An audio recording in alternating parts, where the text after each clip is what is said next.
And I walked over to... Like, you know what I see this as? I see this as like a CIA declassified document.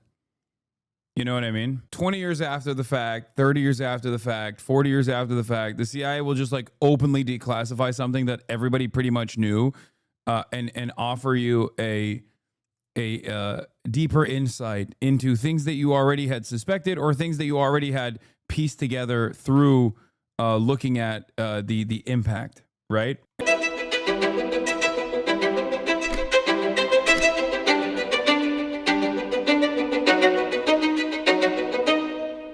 I was recruited by the CIA beginning in the late 1980s, but in a very odd way that is no longer legal. I was in graduate school at George Washington University in Washington, D.C., and I was taking a class called The Psychology of Leadership that was taught by an eminent psychiatrist by the name of Dr. Gerald Post.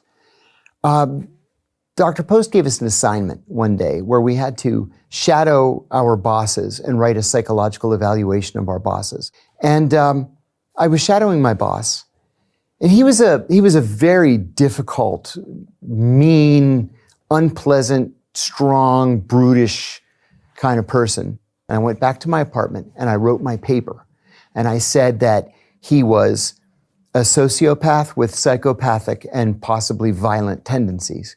I gave Dr. Post the paper, and a week later, he gives it back to me, and he gave me an A, and underneath the A, he wrote, "Please see me after class." So I went to see him, and I said, "Dr. Post, you wanted to see me?" He said, "Come to my office." So we went downstairs in the building into his little academic's office. He closed the door, and he said, "Look, I'm not really a professor here. I'm a CIA officer undercover as a professor here. And I'm looking for people who would fit into the CIA's culture. I think you would fit in. Do you want to be a CIA officer?" And I said, "Yes." And so he made some calls. It was up to me to pass all the tests, and there were a lot of tests. But that's how I got into the CIA.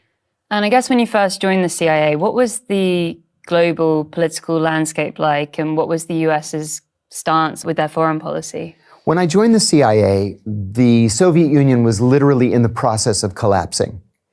And so all eyes were on Eastern Europe. My expertise was in the Middle East. I had a bachelor's degree in Middle Eastern studies. I had studied Islamic theology with one of the leading Muslim scholars in the West. And my master's degree was... That's crazy, bro. This dude learned all about Islam just to torture people. Former CIA is a thing. What would you call Jonathan Pollard? Okay. Yeah, that's because he switched teams, but not really, but still kind of. He didn't torture anyone. He quit because of it and went to federal prison, just watched the video. Okay. Was focused in foreign policy analysis. So I was very specific about the Middle East. And so I was assigned to Iraq, and I immediately became Saddam Hussein's classified biographer in the intelligence community. So while the Soviet Union is falling apart and those analysts are becoming big stars, I focused on Iraq, and then much to my shock and the world's shock, 9 months later, Iraq invaded Kuwait and overthrew the Kuwaiti royal family and seized Kuwait's oil fields. This was a naked act of aggression and war. And so I walked in that morning. I got up early because we knew that... This is how they still recruited CIA. A lot of Georgetown and George Washington University. This guy lies sometimes, for sure. He also did a video with Chris Hedges and did serve 2 years or so in federal prison for blowing the whistle on Abu Ghraib. Wait, this is a guy? Okay, never mind. If he actually went to prison, then that's a little bit more respectful. That the invasion was coming. We predicted 30 days before that Saddam would invade Kuwait. But I got into the office early, and my boss sort of intercepted me and said, "Don't take your jacket off, we're going to the White House." And I had never been to the White House before. So we got in a car, we drove to the White House, and we were escorted into the Oval Office. And keep in mind, I was 25 years old at the time. And you walk into the Oval Office, and here's the president, the vice president, the national security advisor, the CIA. Should have got a life sentence. I mean, listen, Listen, if he actually is a whistleblower, then that's fine. You know, it's the best that's the best you're gonna expect from someone who worked in the most evil agency on the planet. CIA director, my boss, and me. And the mood is very heavy. So everybody sits down, and the president says, well, now what do we do? And then everybody turns and looks at me. And it took me a second to get my bearings. And I said, well, the Kuwaiti government's been overthrown. The Iraqi government announced this morning that they had installed Ahmed al-Khatib as the occupation governor of Kuwait. I said, unfortunately, we happen to know a lot about Ahmed Khatib. He got a medical degree at the American University of Beirut, and his college roommate was George Habash. And together, they created the Popular Front for the Liberation of Palestine. And the vice president says, Jesus Christ. And I thought, wow, this is bad.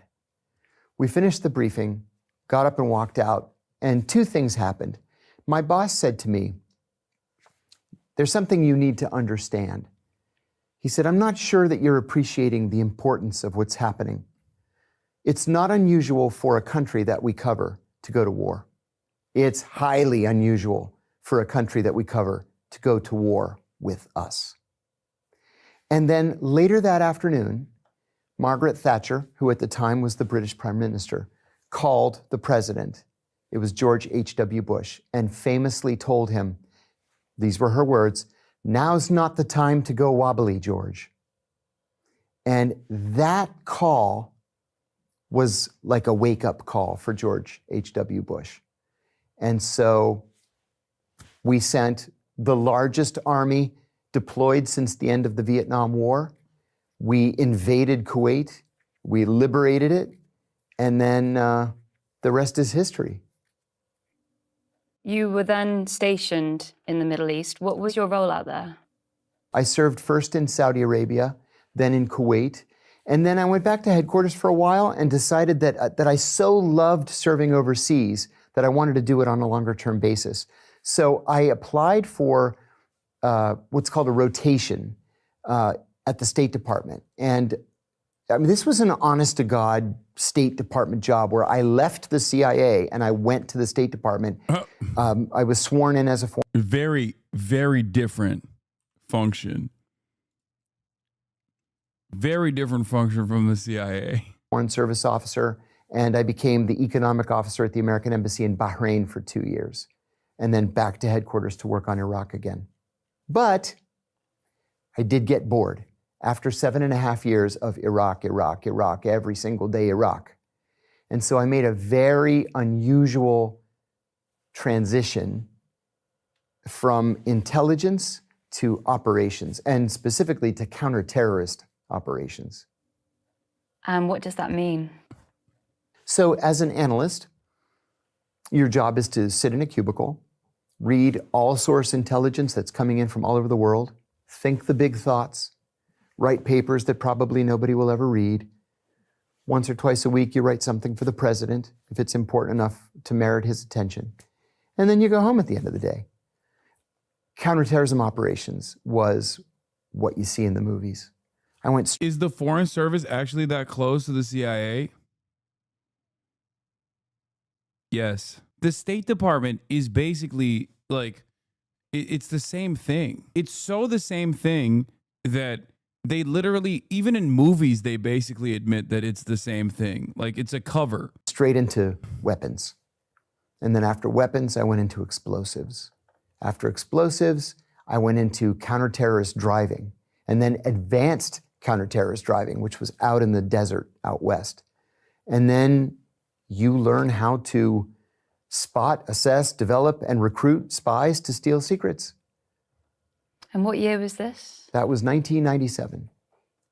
And was there any other time in these years that you were questioning the ethics of the agency and the work you were doing? No, I didn't question the ethics of the agency at the time for a very specific reason.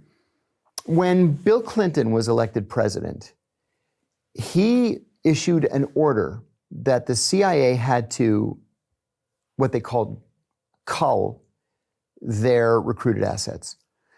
anybody who had what the White House described as a human rights problem Cap.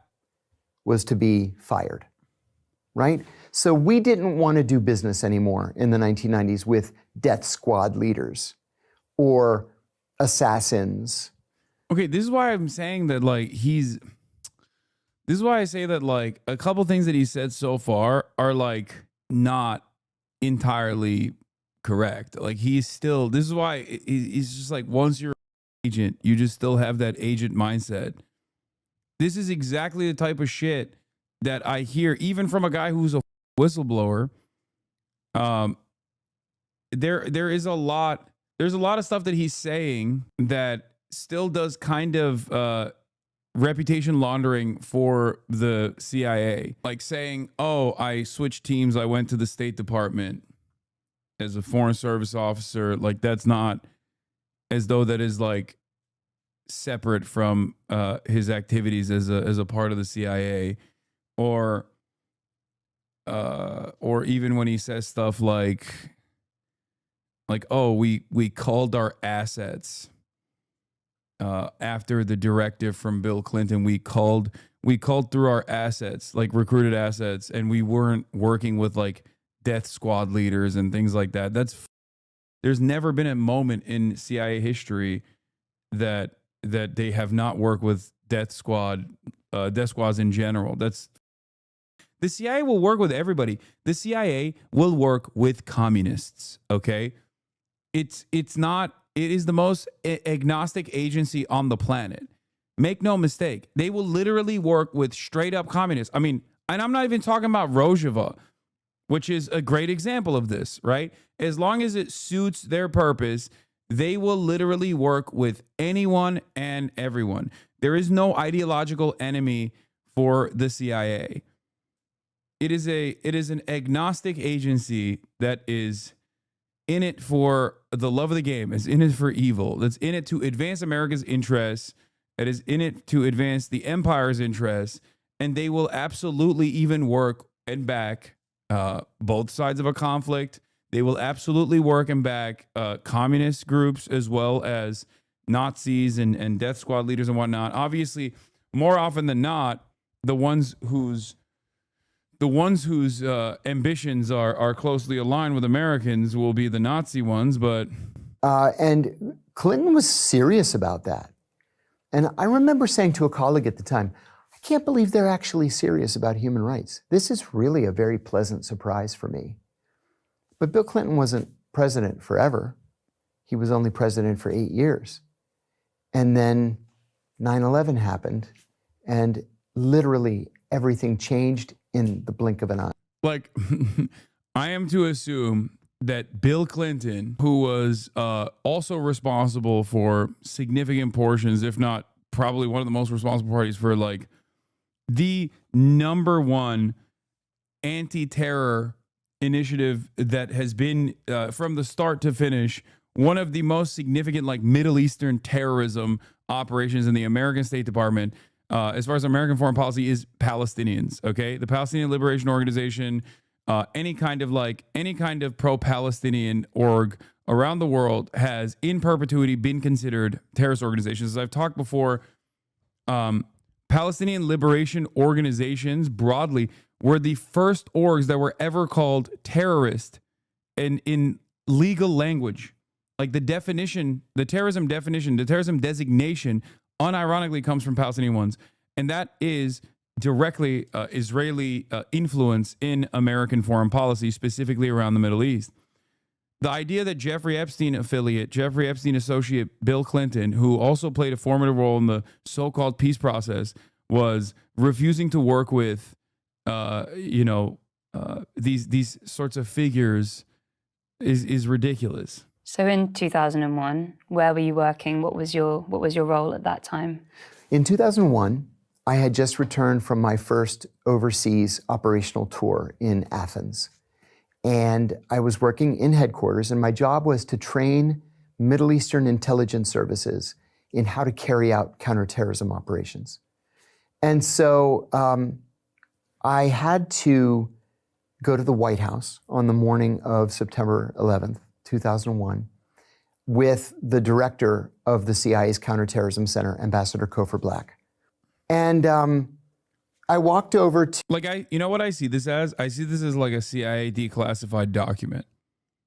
You know what I mean? 20 years after the fact, 30 years after the fact, 40 years after the fact, the CIA will just like openly declassify something that everybody pretty much knew, and offer you a deeper insight into things that you already had suspected or things that you already had pieced together through looking at the impact, right? And this guy kind of feels that way when he reveals certain information or recounts certain things that happen, where it's very careful. His language is very careful. There's like a bunch of whitewashing taking place.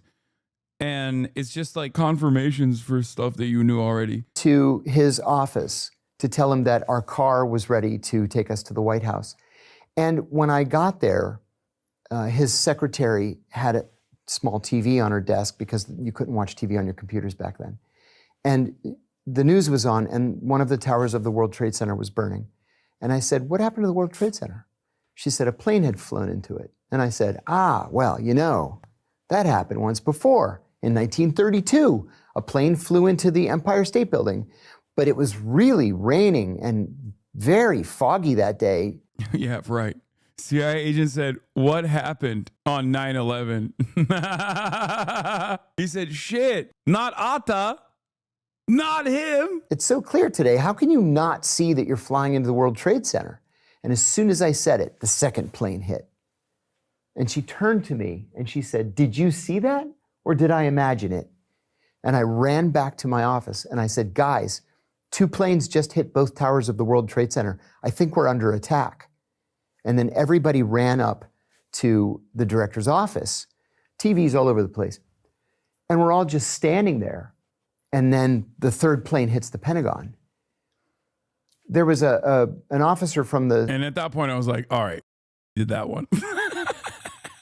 CIA police force. We have our own internal police force. And he came in and he said, "Everybody evacuate right now, everybody evacuate." Nobody budged. We just stood there. And then finally somebody shouted, behind me, somebody shouted, "Will someone please lead?" And Kofor said, "Yeah, you go to the director's office and tell him this. You go to security and tell him that. You go up to operations." And so everybody started to scramble. The rest of us are just standing there. And then finally, a guy said to me, a guy I was standing next to, he said, "There's still a plane in the air, and I think we should probably assume that it's coming here." So... Nah, they wouldn't. Why would they?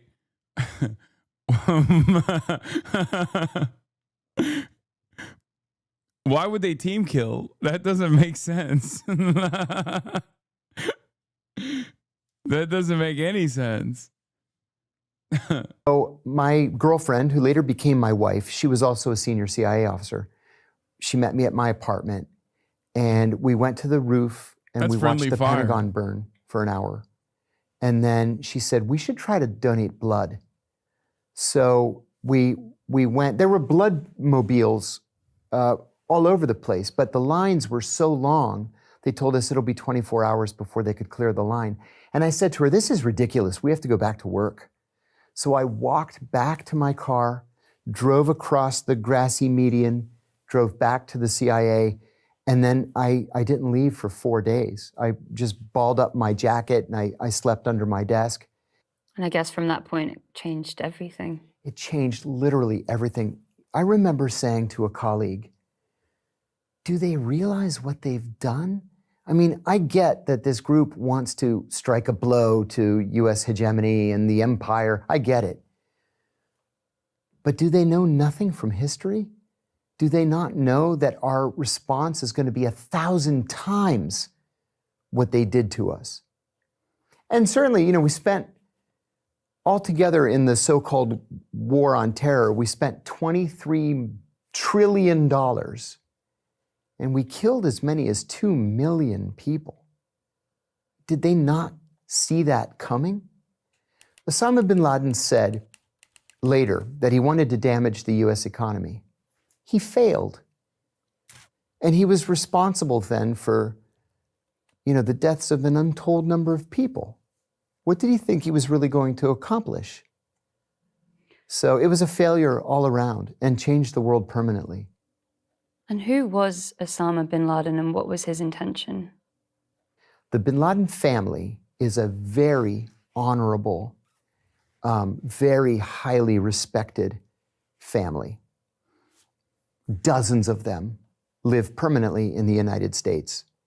They have billions and billions of dollars, and they have made that money through bin Laden Industries. So Osama bin Laden, who had vacationed as a teenager in the United States and all over Western Europe and was very Americanized, self-radicalized after the Soviet Union invaded Afghanistan in 1979. He went to Afghanistan.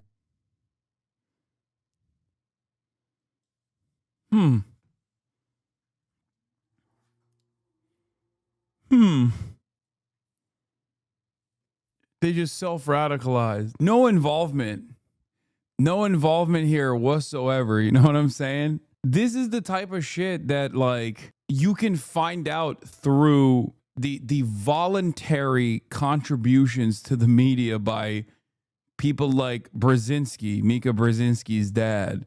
Like it's not like this isn't even a secret any longer. You know what I mean? This isn't even like declassified information. This is already out there, like readily available for people to find on their own. In the late 1980s, to fight the Soviets. Like it's kind of funny that he's saying that because you would just say they radicalized. The very fact that you inserted self-radicalized there only invites suspicion. Like he had to be like, oh, they self-radicalized. They did it. They just, they got angry on their own. He was the only member of his family that self-radicalized. Everybody else, lived the good life in France, in the UK, and in the United States. And so he came up on our radar as somebody who was potentially dangerous. I sat next to a guy when I first got hired. And in the summer of 1990, he wrote a paper saying that he believed Osama bin Laden was the most dangerous man in the world. And I remember saying, who? I never heard of this guy. And he said, buddy, this is one bad guy. Watch and see. Watch and see. Well, 5 years later, I'm living in Bahrain. I'm at lunch in the embassy cafeteria, and the TV is on. And here there's a terrorist attack in Dhahran, Saudi Arabia, at a facility called OPM Sang. This was a joint facility of the US military and the Saudi Arabian National Guard. And terrorists had gotten onto the base and had killed something like 5 people. And I think they were all third country nationals. I think they were Indians. So this group called Al-Qaeda took responsibility for this attack. Nobody had ever heard of Al-Qaeda. Dude's a CIA agent, seemingly gets all his information from cafeteria TVs. Qaeda. Yeah, it's normal. So the Saudis did what the Saudis do, and they rounded up 12.5 people. They all confessed using the identical language on national TV, and they were all immediately beheaded. Some of them may have had something to do with the attack. Some of them probably didn't have anything to do with the attack, but certainly the masterminds of this attack got away, bin Laden being the one, and he went to Afghanistan. Well, in Afghanistan, with the fall of the pro-Soviet communist government and the advent of a Taliban government, he was free to do anything he wanted. And so he ordered that his underlings. Guys, I want people to know the Saudi Arabian, the kingdom and the royal family did not know about what Osama bin Laden, who literally was getting funding from the royal family, they did not know what he was up to. I want you to know I'm former CIA, and I'm here to tell you that Osama bin Laden was up to no good, and no one in the Saudi family knew what he was up to. Make no mistake. They did not know, okay? I am no longer in the CIA, and I'm telling you with all earnesty. Create 2 training camps in southern Afghanistan, one in Kandahar province and one in Helmand province. By 2001, Al-Qaeda had carried out several large-scale attacks. And we said, well, we've got to get on the stick, and we have to find this guy, and we have to stop him. So the FBI began investigating so that he could be charged with a crime. The CIA began looking for him. We knew that he was somewhere in Afghanistan, probably in Kandahar, but it was impossible to really find him. And then on July the 6th, 2001, I was at CIA headquarters, and I was entertaining a delegation from a Middle Eastern intelligence service. We did this literally every single day. I had arranged a briefing on Al-Qaeda with a young, like 23-year-old analyst.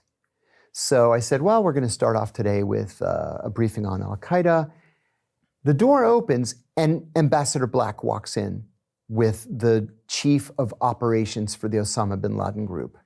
And I was so shocked, I stood up and I said, gentlemen, this is Ambassador Kofor Black. He is the CIA's director of counterterrorism, and this is the director of operations for our Osama bin Laden group. And he sat down, and I'll never forget his words. He said, something terrible. Remember when the Taliban offered bin Laden to Bush almost right after? That is one of the interesting parts about this. But also, do you remember the Mujahideen, another faction that was against Osama bin Laden, unironically tried to hand Osama bin Laden to the CIA before 9/11, and then on September 10th, the I forget his name now, but the dude who tried to do that, who was in hiding, was assassinated with information on his whereabouts that were given to Shah Massoud, that were basically given to Al-Qaeda, where he was assassinated by 2 people that were portraying themselves as journalists that were interviewing him, that actually were not interested in interviewing him at all, and they were interviewed September 10th, I think, or 9th. On the 9th of September 2001, 2 days before 9/11, Ahmad Shah Massoud was assassinated by 2 Al-Qaeda operatives posing as journalists in the Khawaja Bahauddin district in Takhar province. Massoud, a pivotal guerrilla fighter nicknamed the Lion of Panjshir, had insurgent forces against the governments of Dawood Khan, communist government under the People Democratic Party of Afghanistan, invading Soviet forces, and the 1990s Taliban de facto regime.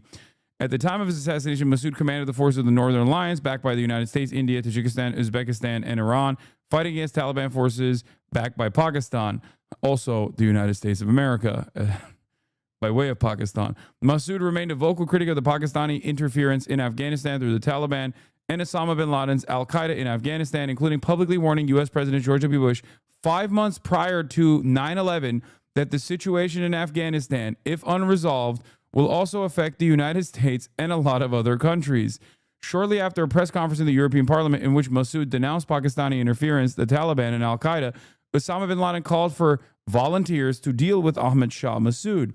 From their training camp in Taliban-controlled Afghanistan, Al-Qaeda's Ayman al-Zawahiri and Abu Hani al-Masri planned and prepared the operation. 2 Tunisian... Don't ever talk about Pakistan again, buddy. 2 Tunisian Arabic attackers in Europe, Abdes Sattar Dahmani and Rashid Baori al-Awer, were brought to Afghanistan, where they provided a stolen television camera and a battery belt packed with explosives. With an interview fraudulently arranged by Zawahiri and al-Masri, the 2 assassins were escorted by Taliban to the Panjshir Valley, flying by helicopter to join Massoud at his rear headquarters in Khawaja Bahauddin. After weeks of failed attempts, Massoud agreed to sit with the Arabs and conduct the interview. After peppering Massoud with questions about his condemnation of bin Laden, Al-Aware detonated his bomb, mortally wounding Masood. Despite a timely medical evacuation by helicopter to a military clinic in Tajikistan, Masood was pronounced dead on arrival. The timing of Ahmed Shah Massoud's assassination has drawn significant attention, taking place only 2 days before the September 11th attacks in the United States. Though the attackers lacked any control over the exact date, waiting weeks for Massoud to make time for the purported interview, many still debate whether Osama bin Laden and Ayman Zawahiri had planned Massoud's assassination with the intention of disabling the Northern Alliance before 9/11, after which the United States would join them in a campaign to topple the Taliban regime. A partially declassified U.S. intelligence report on November 2001 revealed that Massoud's intelligence apparatus had gained limited knowledge regarding the intentions of Osama bin Laden and his terrorist organization Al-Qaeda to perform a terrorist attack against the U.S. on a scale larger than the 1998 bombing of U.S. embassies in Kenya and Tanzania. Though Al-Qaeda claimed responsibility for the attack, debates continue over the allegations of Pakistani inter-services intelligence covert support to or complicity in the assassination of Ahmed Shah Massoud. Your pronunciation is just as good as any Fox host. Okay, calm down. All right, it's hard. I try to do my best. How good of a source is Wikipedia on things like this? I mean, shit like this is only going to be in magazines like Counterpunch. The very fact that this has made its way to Wikipedia is unique in and of itself. I believe Counterpunch magazine actually wrote extensively on this. It seems that our new rulers here in the liberal West have homed in on a new way of turning a person into a non-person. Here's a man, Hussein Doğru, a German journalist of Turkish origins, but not a dual citizen, whom the EU authorities have found a novel, immensely cruel way of punishing for his coverage and his views on Palestine. German authorities learned a lesson from my case, not wishing to be answerable in a court for any ban on pro-Palestinian voices similar to court case I'm dragging them through currently. They found another way, a direct sanction by the EU utilizing some hitherto unused directive, one introduced at the beginning of the Ukraine war, that allows Brussels to sanction any citizen of the EU it deems to be working for Russian interests. Clinging to the argument that Hussein's website podcast used to be shown also on Ruptly, among many other platforms, they're using this directive aimed at an anti-Russian asset to destroy a journalist dared to oppose the Palestinian genocide. In practice, this means that Hussein's bank account is frozen, that if you or I were to give him cash to buy groceries or make rent, we would be considered his accomplices and subject to similar sanctions. It also means that if he were a civil servant, he would be fired. If he were a student, he would be expelled from his university. If he received a pension, it would be suspended. If he received any social benefit, it would be frozen. It also, astonishingly, means he cannot leave Germany.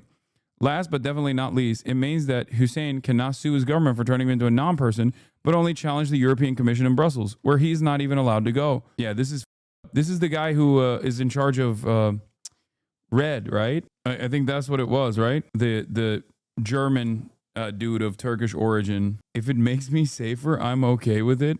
Dog, you don't even live in Germany or the European Union. You live in America. Like, what do you mean if it makes me safer? Yeah, this guy's the editor of Red. You've probably seen them on Red Media. This thing. How does this not terrify people, dude? That's crazy.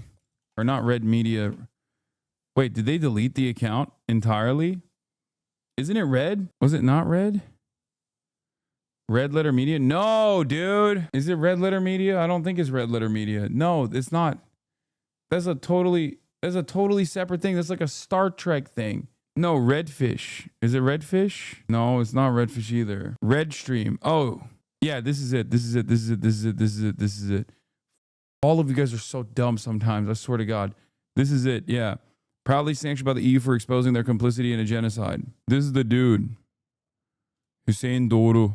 APAC tracker posted her Gillibrand rant. Alarmed. I found one Chinese government's worst policy decisions. Red Panda's banned. Red Letter Media was supposed to fix my VCR. I'm still waiting. It's been years. Yeah, time to justify the unjustifiable sanctions. I like that I said red and like a million chatters chimed in. Just FYI, saying Red Letter Media is Star Trek is saying you do drama. I don't know anything about them. I just Googled Red Letter Media and Star Trek is the first thing that popped up. Give me a goddamn break. Calm down. Y'all are annoying. I apologize to Red Letter Media fandom. Is going to happen. We don't know when and we don't know where, but we know it's going to be an attack on a massive scale. We're hearing code words for a huge attack. The honey salesman is coming with vast quantities of honey. There's going to be a great wedding. There's going to be a great football match. These are all code words for an attack. He said, we're hearing camp commanders on the phone with their students, and they're crying and saying, I'll see you in paradise. And he said, I'm begging you, if you have any sources inside Al-Qaeda, please help us. They were just as shocked by this briefing as I was. They didn't say anything. He got up, he shook their hands, they walked out. At the end of the day, I sent these guys back to their hotel. It was going to be a few hours before dinner. So I went to Kofer's office to thank him for spending the time. I said, Kofer, I have to ask you, I'm not working on Al-Qaeda. Did you say that just for their benefit, or were you serious? And he said, oh, I was deadly serious. Something terrible is going to happen. And then sure enough, 2 months later, there it was. From that Being a lib-coded CIA agent is S-tier strat for normies? Yeah. moment after They're September like, 11th, wow, he's CIA, but woke. you were very involved in tracking down senior members of Al-Qaeda. How did that work? Well, like everybody in the building, I volunteered to go to Afghanistan on September 12th. And I volunteered again and again and again, 4 times. And they kept putting me off. Damn, this guy couldn't get enough. He was like, I want the smoke. I want all the smoke. Well, I was one of only 16 fluent Arabic speakers at the CIA at the time. What? Wait, I'm sorry. Before the war on terror, there were only 16 fluent Arabic speakers at the CIA. I don't believe that even a little bit. What is this man saying? Yes, they lost all their assets in 9/11. Why is that not believable?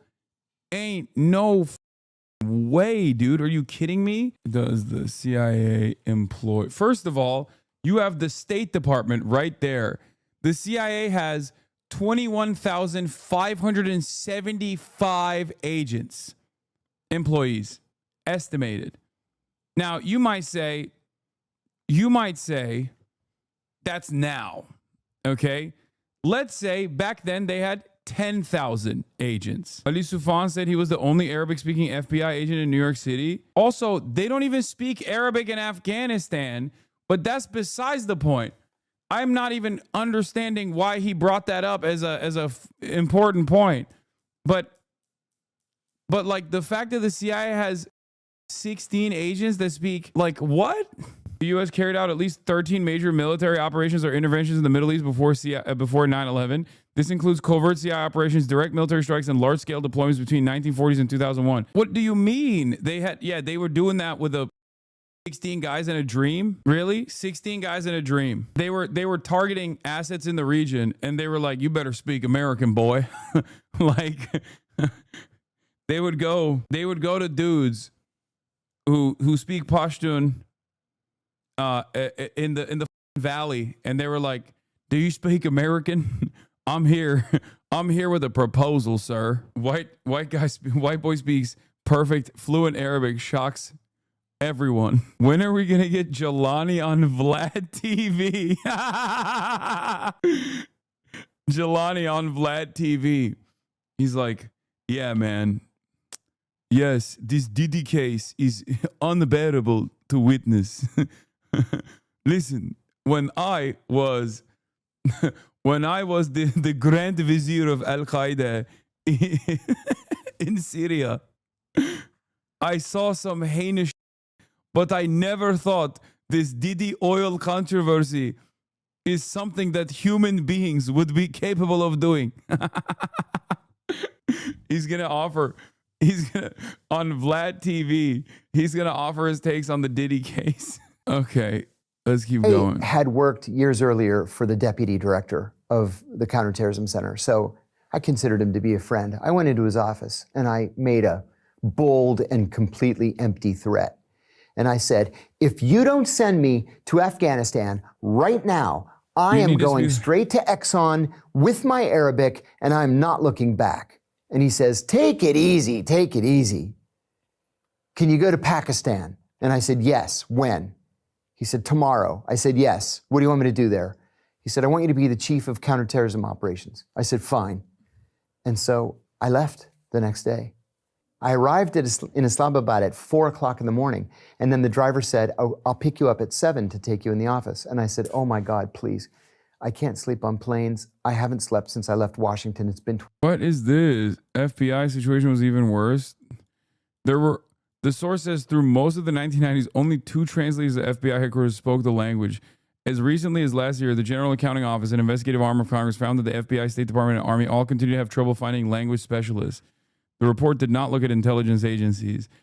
I don't believe this for the CIA, dude. I'm sorry. That's just there's no way. Like, sure, they expeditiously needed more than they had, but the idea that the number was 16 is insane. Agency, less than a dozen CIA field agents could speak the language spoken by the groups that were consensus favorites to mount attacks on America. Particularly damning for intelligence agencies after 9/11 were reports that only a handful of agents throughout the CIA spoke fluent Arabic. I don't believe that. I don't believe that at all. This is I love talking about the American intelligence apparatus being far more diminished than we think it is. Okay, but if you think that the CIA, the CIA did not have enough, like more than a handful, more than a dozen agents that spoke fluent Arabic is crazy. If you put Pashto in your LinkedIn, I'd get a contractor position that I'm pretty sure was for the State Department, and that recruiter would constantly hit me up. Those numbers do not include the people at think tanks funded by defense contractors like the Institute for the Study of War. I don't know what it was like that back then, but people could get their college loans paid off by defense contractors. I mean, there's a lot of outsourcing. I guess that makes sense. Maybe it's the outsourcing that they're not factoring into this number, but even then, there's 16 is just so 16 is a severe undercount, I don't think. Even if there was like 10,000 agents at the time, 0% shot that only a handful knew how to speak fluent Arabic. Like, that sounds crazy. How did they pull off any of the operations that they did? Like, this is far before 9/11, okay? America's interventions in the region far precede the war on terror. There has never been a moment where we haven't been involved in the Middle East. And even to hire local contractors and to be able to keep up with local contractors, because once again, you go, oh, well, they have local contractors. Okay, sure, of course they do. But you think that agency doesn't have to have like enough fluent people that can, at the very least, check in with the local contractors? They're not just like handing off piles of money to be like, all right, go do your thing, King. Someone has to speak to them. Someone has to check in. It's not just one guy. They were just communicating with shapes and colors the whole time. Importantly, Kiriakou usually clarifies that he means full-time field officers, case officers, people expected to live undercover overseas. Most CIA Arabic linguists work in analysis, translation, decision support, or as staff instructors at the language school in Virginia. 24 hours. Let me have another hour, pick me up at 8. So he picked me up at 8. I was like a zombie. And I went in and introduced myself to the chief. And I said, I'm your new chief of counterterrorism. And he said, okay, have a seat. So he said, here's what I want. You think that many people are needed to destabilize a region? Yes. Also, the CIA doesn't just work as one agency.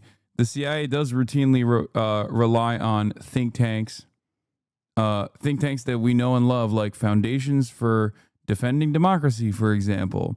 They rely heavily on think tanks, and they even rely heavily on the media. They rely heavily on the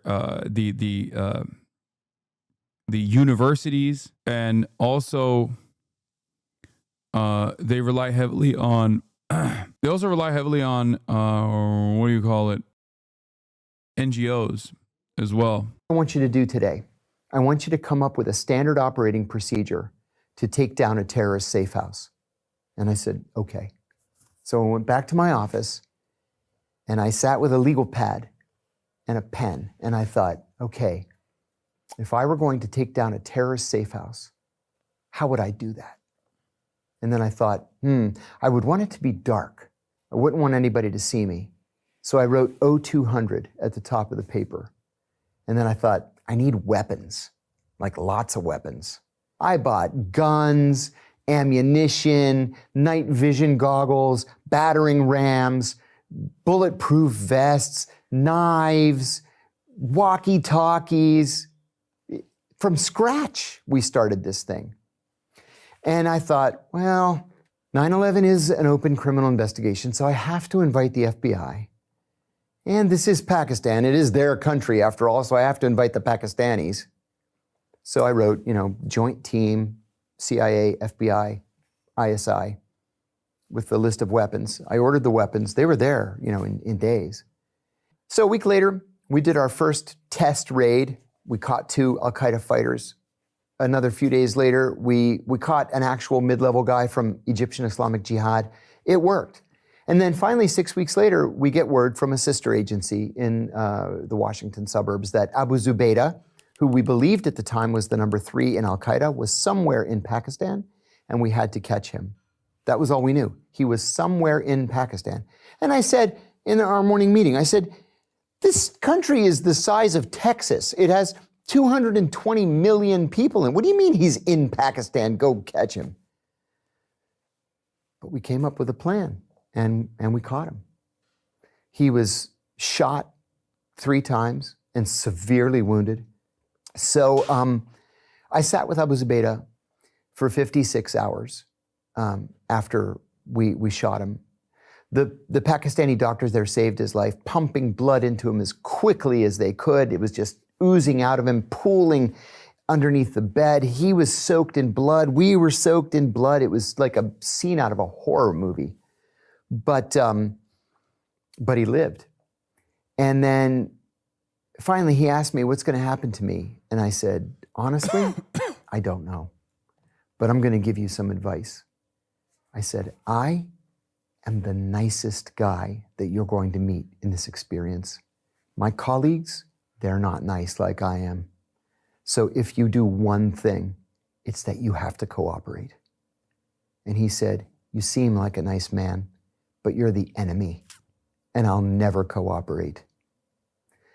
Finally, a CIA jet flew in, and 3 FBI agents and I picked up his gurney and carried him out to the plane. He was crying. He asked if I would hold his hand, which I did. We had to maneuver him. We had to stand him up on the gurney. He was strapped down. We had to maneuver him onto the plane. We laid him on the luggage rack at the back of the plane and tied him down. And he squeezed my hand, and I said, remember, you have to cooperate. And then he flew off. Well, a few weeks later, I flew back to headquarters. And I was in the cafeteria one day, just standing in the sandwich line.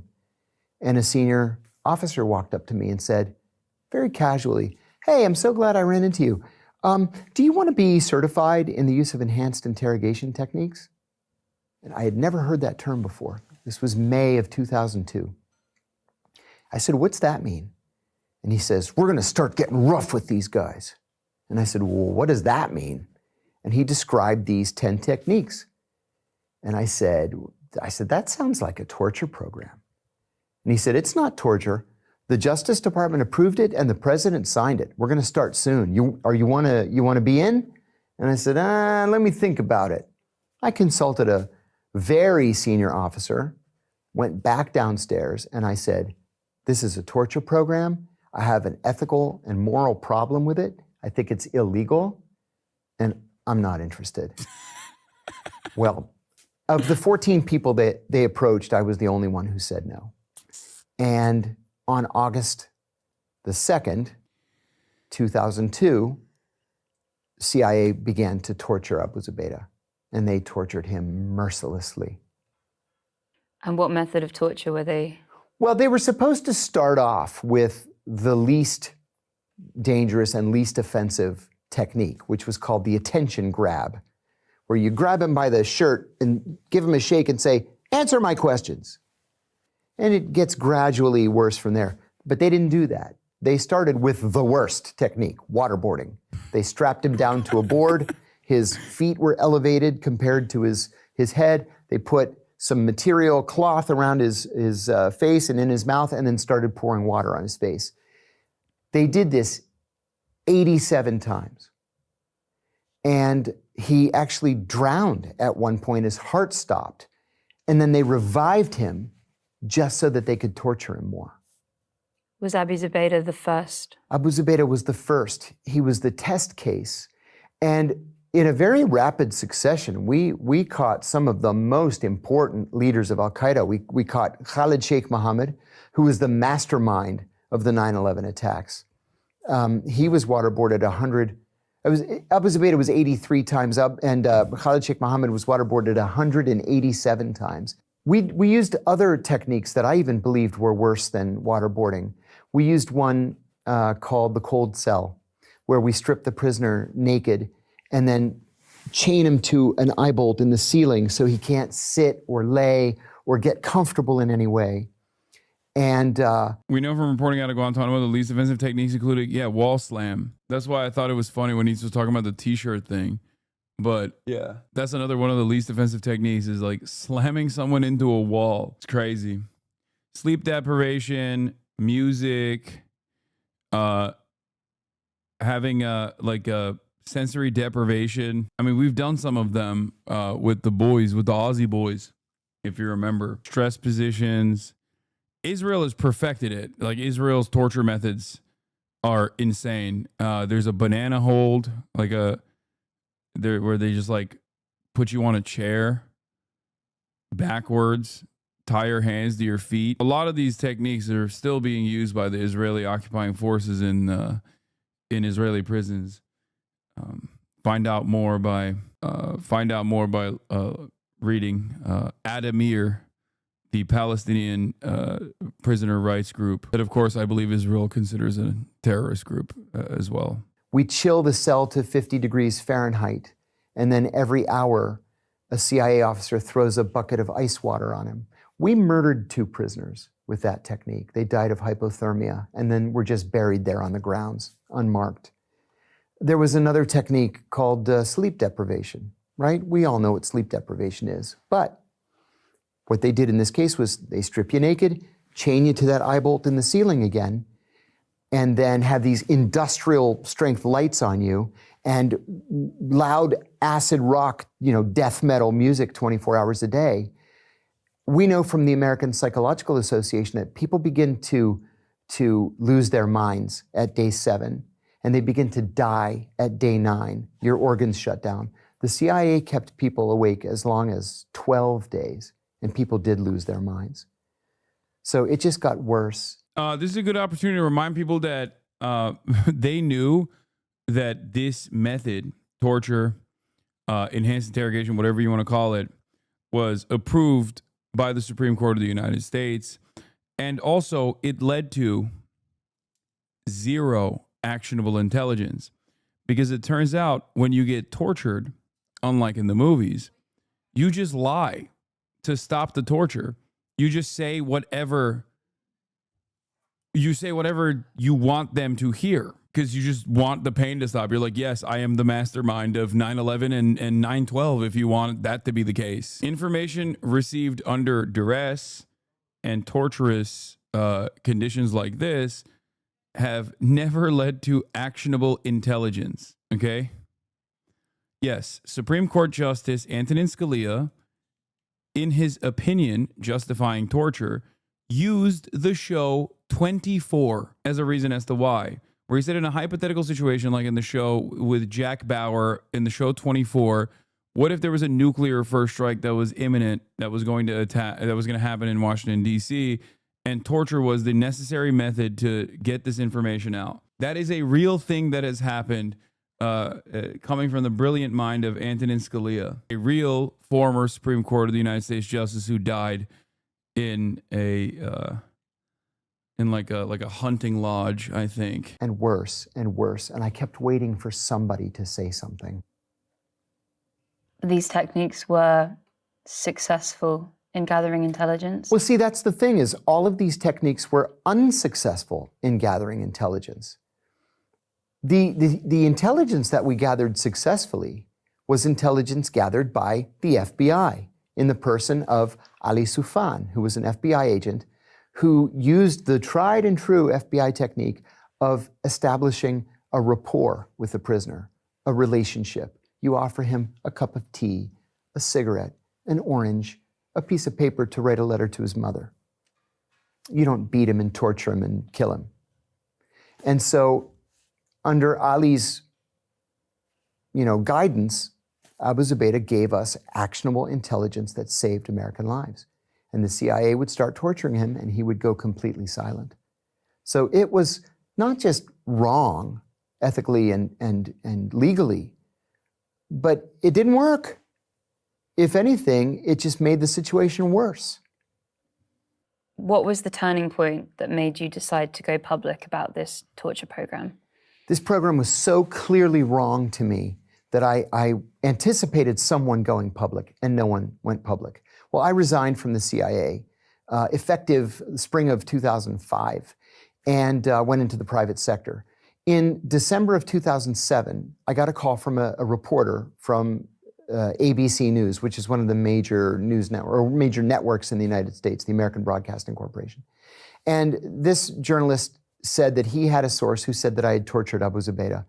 I said that was absolutely not true. I was the only person who was kind to Abu Zubaydah. And he said, well, you're welcome to come on the show and defend yourself. I didn't know that was a reporter's trick. I'd never spoken to a reporter before. I said, yeah, I'll think about it. So this guy was doing this guy was in the CIA at this point for 25, 30 years. And he had never spoken to a reporter before and got tricked by a reporter. I don't believe a single damn thing that is coming out of his mouth, dude. That is crazy, okay? You got baited by a journalist. Well, 2 days later, President Bush gives a press conference in which he looks in the camera and he says, "We do not torture," like that. And I said to my wife, he is a bald-faced liar. He's his CIA wife. His wife is also in the CIA. looking the American people in the eye and he's lying.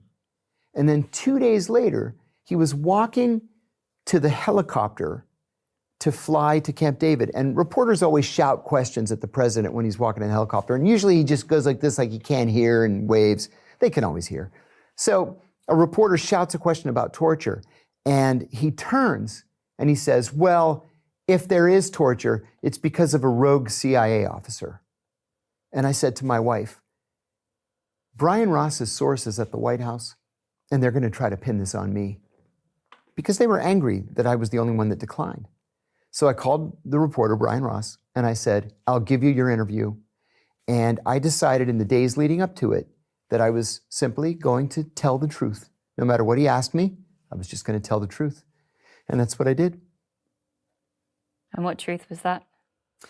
The truth was the CIA was torturing its prisoners. Torture was official U.S. government policy. It was not the result of a rogue. And the policy had been personally approved by the president. So the FBI began investigating me at the CIA's behest. They investigated me for an entire year, from December of 2007 to December of 2008. And they determined that I had not committed a crime, that torture was illegal, and it is illegal to classify an illegality. And so they said, oh, you're free to go. So my wife and I actually went out that night to celebrate. Yeah, famously, when the government is doing illegal stuff and you blow the whistle on it, they go, oh no, we were doing something illegal and now everybody knows. It's obviously illegal to openly to prosecute someone for revealing illegal information that the government is doing. They go, damn. Yeah, famously, that's usually what happens. 3 weeks later, Barack Obama became president, and he named John Brennan as the Deputy National Security Advisor for Counterterrorism. John and I always hated each other. And I didn't know that John asked the Justice Department to secretly reopen the case against me. So for the next 3 years, my phones were tapped, my emails were intercepted, and teams of FBI agents followed me everywhere I went. Finally, in January of 2012, I was arrested and charged with 5 felonies, including 3 counts of espionage. Espionage can be a death penalty offense. And so I had to fight.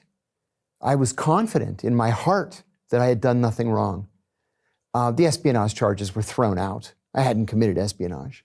But I had 5 children at home. And I had gone bankrupt because of the legal fees. I actually still owe my attorneys $1,150,000 that they'll never see. I'll never have that money to pay them. And so the judge. Do you think there's any truth in what he's saying? I mean, yeah, everything he's saying is correct as far as like all the broad strokes of what he's talked about is 100% correct. Yes, the CIA had a torture campaign. It was made legal after, and he is the whistleblower on the torture campaign. And he did go to a prison. I just still don't trust him as far as some of the ways that he talks about the CIA's operations, even now. Justice Department does what it does, and they offered me a deal. I was facing 45 years. They offered me 23 months, and I actually turned it down. And my lead attorney got right in my face, and he said, "You know what your problem is? Your problem is you think this is about justice, and it's not about justice. It's about mitigating damage. Take the deal." Well, I had done some research, and I found a study by ProPublica that found that the government wins 98.2% of its cases. And he said, "Do you really want to roll the dice?"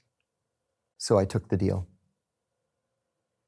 And you served those 23 months? I served every single day of those 23 months.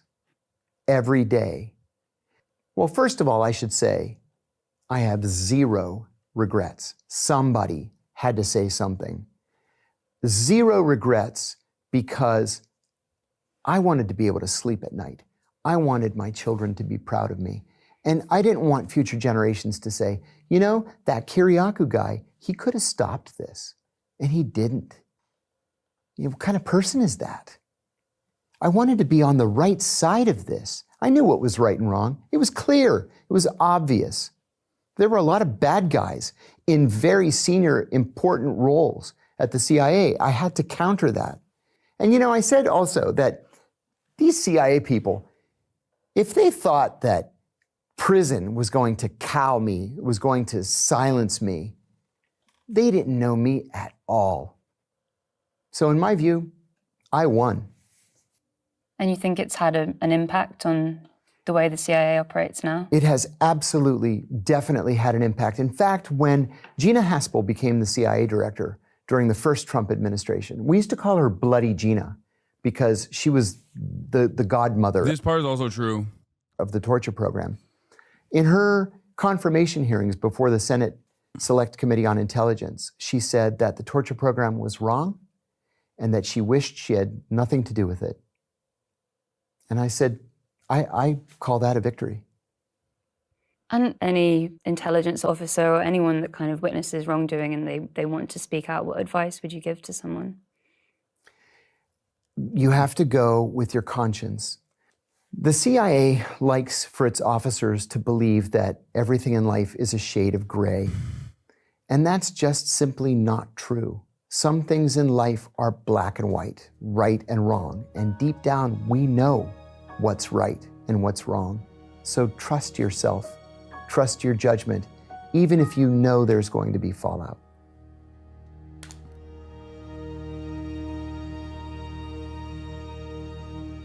We knew that we were being hunted by the Special Branch. I mean, he's an interesting dude. No, I mean, he's better than the current working CIA officers.